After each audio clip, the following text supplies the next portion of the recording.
आमच्या शाळेचे नाव त्र्यंबकराव काळे विद्यालय मलवडी, तालुका मान, जिल्हा सातारा आहे. आम्ही 6व्या वर्गात शिकत आहोत.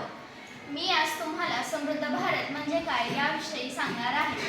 समृद्ध भारत हा एक असा संकल्प आहे ज्याचा उद्देश भारत देशाला सर्वांगीण प्रगतीच्या मार्गावर नेणे म्हणजेच आर्थिक, सामाजिक, शैक्षणिक आणि सांस्कृतिकदृष्ट्या संपन्न बनवणे हा आहे. समृद्ध भारत म्हणजे असा भारत जिथे प्रत्येक नागरिकाला आर्थिक स्थैर्य, शिक्षण, आरोग्य, रोजगार, सामाजिक न्याय आणि सन्मान मिळेल. नमस्कार, मी तुम्हाला समृद्ध भारताची उद्दिष्टे सांगत आहे. 1. आर्थिक विकास. यामध्ये उद्योग, शेती, सेवा क्षेत्र यांचा संतुलित विकास करणे. 2. सामाजिक न्याय.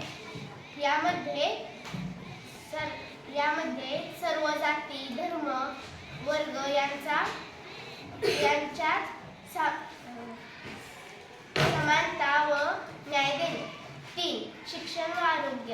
यामध्ये सर्वांसाठी गुणवत्तापूर्ण शिक्षण देणे.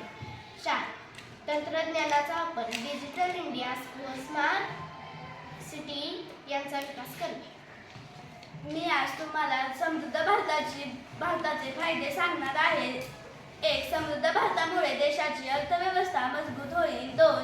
बेरोजगारी व गरिबी कमी होईल. 3. जागतिक स्तरावर भारताची प्रतिष्ठा वाढेल. 4. रोजगारांच्या संधी निर्माण होतात. 5. नवीन तंत्रज्ञान संशोधन यांना चालना मिळते. 6. आयुष्याची गुणवत्ता सुधारते. धन्यवाद.